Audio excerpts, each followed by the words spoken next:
They know. They actually know now. Not because you told them. You didn't say a word. Not because you made a move. You stayed completely still. But something got out. Something that was never supposed to leave that room crawled through the cracks, slipped under the door, and now it's everywhere. And the people who thought they had you figured out, the people who thought they could keep talking about you in private, keep making decisions about your life in rooms you were not invited into, keep quietly agreeing that you were less than you actually are. They are panicking right now because the conversation they had behind your back just went viral. And what came out of that room was not what they expected, not even close. Here's the thing nobody tells you about people who talk about you in secret. They always believe the room is sealed. They believe silence protects them. They believe that because you were not there, you will never feel it, never know it, never see the damage they did in the dark. And so they built what they thought was fortress, a soundproof, airtight, completely secure environment where they could say whatever they wanted about you, where their status or their cleverness made them feel invisible, untouchable, beyond consequence. They spent months maintaining that fortress, checking the walls, trusting the silence, and they were so confident inside it that they stopped watching for the thing they should have been watching for the whole time. They forgot that truth has a frequency, and no wall ever built has been able to hold it. For a while, maybe a long while, you felt things shifting around you and couldn't name why. Doors that should have opened didn't. Every energy changed in rooms when you walked in. People who used to look you in the eye started looking slightly past you. And you told yourself maybe you were imagining it. Maybe you were being paranoid. Maybe this is just how life goes sometimes. But you were not imagining things, anything. There was a conversation, a real one, behind closed doors, in a space they thought was completely protected.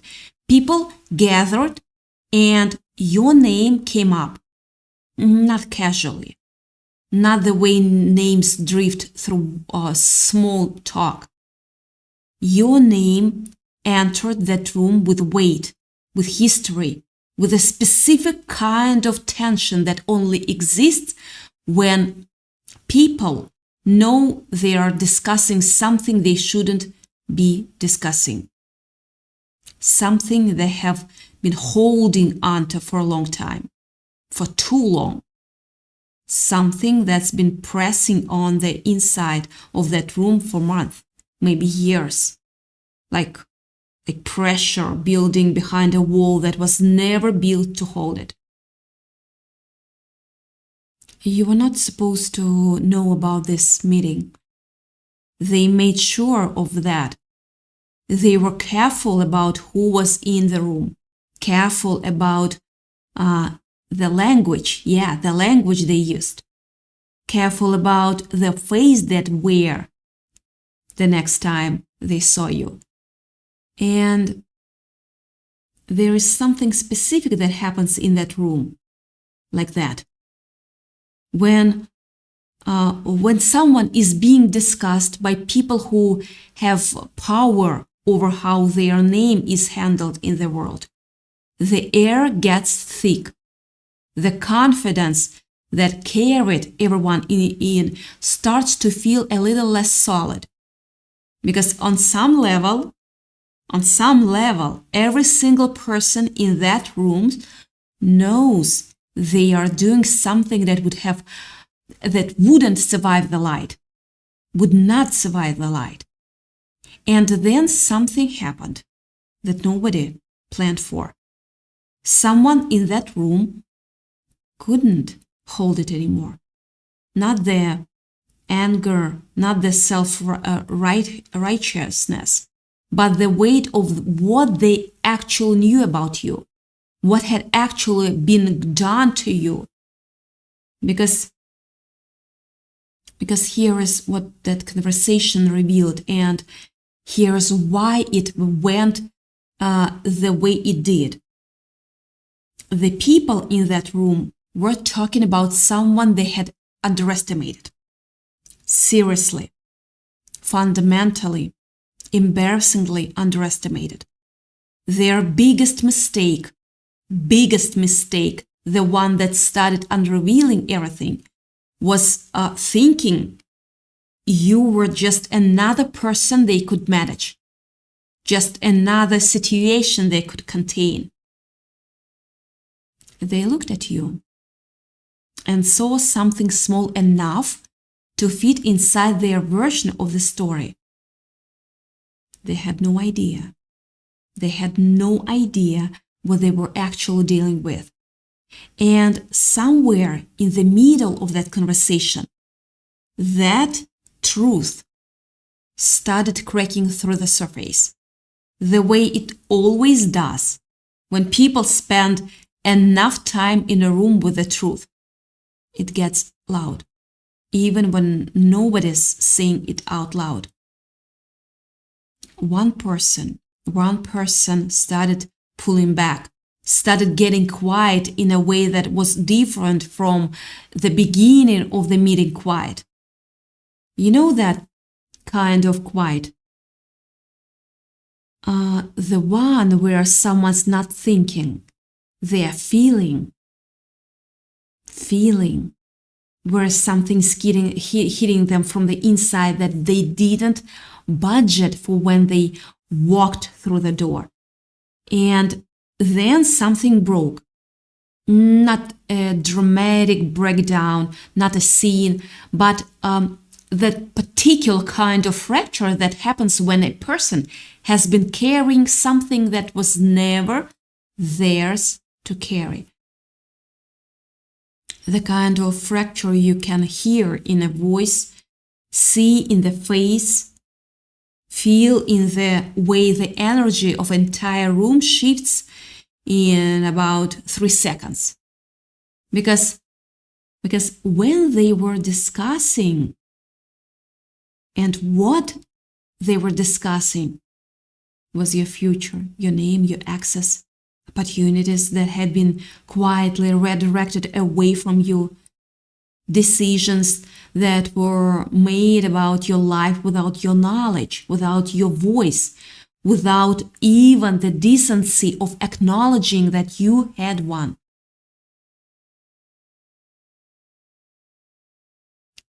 There was a specific thing, an opportunity, a recognition, something that had your name on it before someone else's hands got involved. And the details of that were sitting in that room like evidence, like something that would read very differently in the daylight than it did in the dark. And the person who cracked, they knew that. They knew it in their body, and it showed. And here is where the fortress started collapsing from the inside, because that crack wasn't just emotional, it was structural. When one person in a closed system stops being able to hold the weight of the whole system, The whole system starts redistributing the pressure. And suddenly, everyone in that room is carrying more than they agreed to carry when they walked in. The quiet started spreading. The eye contact started breaking down. The confident language that opened the meeting started getting careful, hedged, slower. And underneath all of it, underneath the careful language and the breaking eye contact, the person who couldn't stop their hands from shaking slightly was the thing they had been working so hard not to say directly. They knew what they'd done to you was wrong. They had always known. Now, here is what actually goes viral in a situation like this. And I don't mean viral in a real sense, the way truth spreads through a network of people who feel it before they can explain it. What went viral wasn't the gossip, it wasn't the drama, it was the recognition. Think about what happens when you hold a mirror up to a crooked reflection. When the actual light hits the distorted image they'd been projecting onto you, it doesn't just reflect, it shatters. And every single shard of that shattered mirror became its own broadcast, its own little screen playing back the truth of who you are to everyone in your circle, in your community, in places you haven't even reached yet. The people who tried to paint you as the problem ended up painting themselves into a corner. And now everyone can see the brushstrokes. People started putting things together. Conversations started happening that the original room had no control over. Details started surfacing in places they were never supposed to surface. And the people who thought the narrative was theirs to own started realizing slowly and then very quickly that it had already felt left their hands. The trap they built so carefully, the one designed to catch you, to lock your reputation inside a story that served them, snapped shut. Just not at you. Every lie they told has become a piece of evidence. Every false word has become an exhibit. The courtroom they never expected to face is now in session, and they are the ones standing in it. You've probably felt something shifting lately. Yeah, not something you could point to, but something in the atmosphere around you. A strange kind of pressure that doesn't feel like the old pressure, the heavy, suffocating kind that made you feel like you were barely keeping your head above water. This is a different pressure. This is one almost feels like something is about to give. Like the air before a storm. But not the kind of storm that destroys, the kind that clears, the kind that moves through and leaves everything cleaner on the other side. That's not on your head. That's not in your head. That's real. That's what it feels like when something that was working against you underground starts losing its foundation. Because here is what a lot of people don't understand about hidden systems. They require constant maintenance. They require people staying quiet, staying aligned, staying committed to the version of the story that keeps you in a certain box. And the moment one person in that system starts to crack, the whole thing starts costing more energy than anyone signed up for. The commitment to the lie becomes more exhausting than the original lie ever was. And exhausted systems leak. They always leak. I think you all understand that. They always leak. What leaked from that room is exactly this. You're not who they said you were. You're not the problem they constructed. You're not the version of you that made their choices about your life feel justified. And the people who were in that room, some of them, maybe most of them actually, know that now in a way they can't unfeel. They walked in with the version of the story that served them. They walked out with the weight of some things that doesn't. There is a specific detail that matters here, and I want you to sit with it. At some point in that conversation, something with your name on it, something documented, something real, something that carried the fingerprints of decisions that were made, came up. Not as a rumor, as a fact, an opportunity, an agreement, a door that had been quietly, deliberately closed by hands that had no right to close it. And the room that had gathered with such confidence had to sit inside the fact that of what had actually been done. Not the story that softened it, not the language that dressed it up as neutral or procedural or just the way things go. The actual thing, the actual impact on an actual life, your life. And that's when the fire that they thought they were starting to burn your bridges turned around. That fire is now lighting the path to the exact opportunity they tried to bury. They are watching that happen in real time, and there is nothing they can do to stop it. Now, here is the part where I need you to hear something clearly, because this is where a lot of people get it wrong.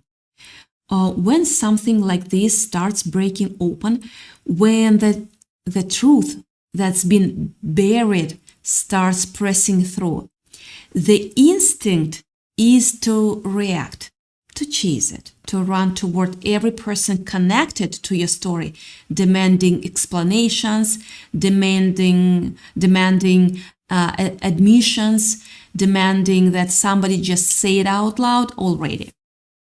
That instinct makes a complete sentence, but it will cost you the very thing you are about to receive. Because what's happening right now doesn't need your panic. It needs your clarity. It needs you sharp, grounded, and impossible to manipulate. Because here is what else happens when hidden systems start to crack. Some of the people inside them start moving. They reach out. They appear. They get suddenly warm, suddenly concerned, suddenly interested in your life in a way they haven't been in a long time. And I'm telling you right now, not all of that is what it looks like. Some of it is genuine. Some people do feel the weight of what they participated in, and something real breaks open in them. But some Mm-mm. Some of it is strategy. Some of it is people who are less afraid of what they did than they are afraid of being exposed for it. There is a significant difference between remorse and damage control. And right now, you need to be able to tell the difference at the door before you let anyone back in. Watch the behavior, not the words. Watch whether someone takes responsibility or redirects their conversation. Watch whether they are asking about your healing or about what you know. Watch whether they are showing up because they feel conviction, that slow, heavy, undeniable reckoning, or because they feel consequences getting closer and they want to get to you before the story does. There is a frantic energy around certain people right now. You can feel it, even when they are presenting calm. They are realizing they can no longer control the narrative. They are not grieving what they did to you. They are grieving what it's about to cost them. And that is a completely different kind of tears. You will know. You already know how to know. My beautiful soul, you already know. You've been reading rooms your whole life, often when the room was doing everything it could to make you doubt what you were reading. And here is the thing about what went viral in that conversation. The real irreversible thing that left that room and cannot be recalled. It was just information. It was recognition. It wasn't just information. It was recognition. People who were on the fence about you, people who had heard the version of the story that was designed to shrink you, people who had been quietly, half consciously holding that version against you. Something shifted for them. The conversation that was supposed to drag the case against you ended up somehow making the case for you. Your silence, your dignified, unshaken, completely intentional silence acted like a share button. You didn't argue, you didn't defend, you didn't chase anyone down for an explanation. And because of that, the universe stepped in and handled your reputation in a way no defense ever could have. The story is spreading not because you fought for it, but because truth is a force of nature. And force of nature don't need permission. Never. Don't need permission. People you haven't spoken to in years are suddenly sensing something about your character that they can't fully articulate but can't ignore. That's what nature does. People who had been given a version of you that was curated by people with an agenda are starting to feel the gap between that version and the real thing. And that gap is getting harder and harder to live inside of for the people who created it. Your name is being handled differently now in spaces you can't see. Not by everyone, not perfectly. But the balance has shifted. The confidence that certain people carried when they spoke about you, that certainty, that total comfort with a version of you that feed their narrative. That confidence has been shaken. And shaken confidence changes everything, because it changes what people are willing to say out loud, what they are willing to sign their name to, what they are willing to keep defending. You are going to start seeing signs of this. Of course, not all at once, not in a dramatic reveal, but in the texture of everyday moments. Someone will say something to you that carries more information than the surface of it suggests. An opportunity will come back around that you were told was no longer available. A person will show you a different face than the one they have been wearing.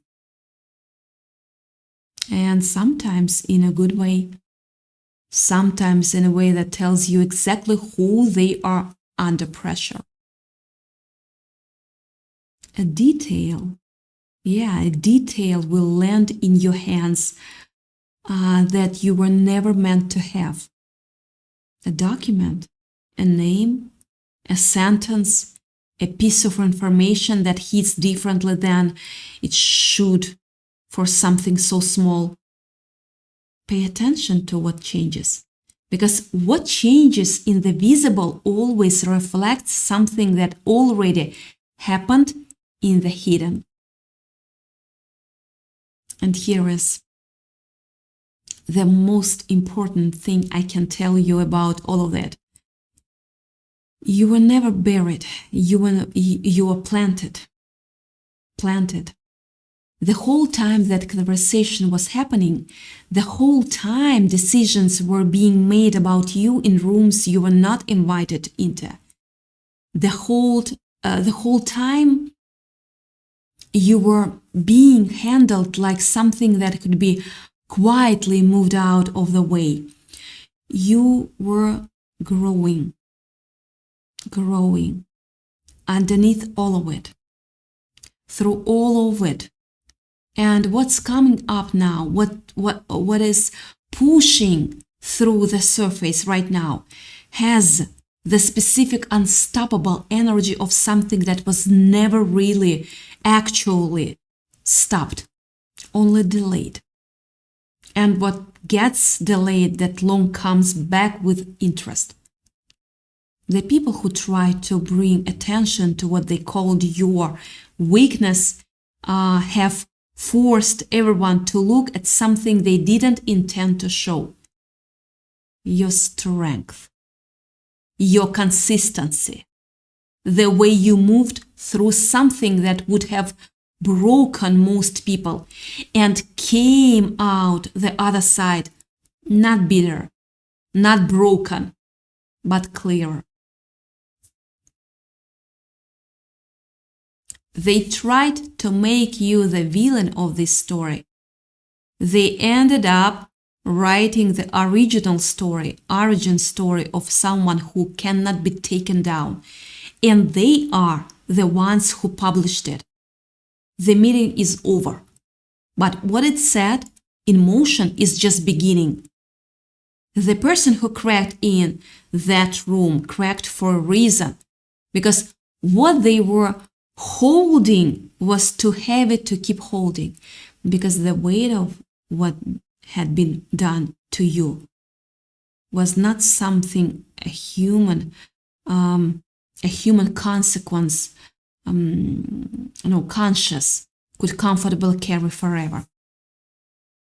That crack wasn't the end of anything for you. That crack was the beginning of what gets seen, the beginning of what gets returned, the beginning of what gets said out loud in real rooms with real consequences for the people who thought they had the final word. They know now. The secret is out. And what comes next? What is already in motion, already building, already finding its way from the hidden into the visible, is yours. Stay still enough to receive it. Stay clear enough to recognize it when it arrives in quiet ways before it arrives in loud ones. And stay completely certain that what was spoken about you in secret never, never had the power to cancel what was always, quietly, undeniably, already written over your life. They wanted to end your story. They just started your most powerful chapter.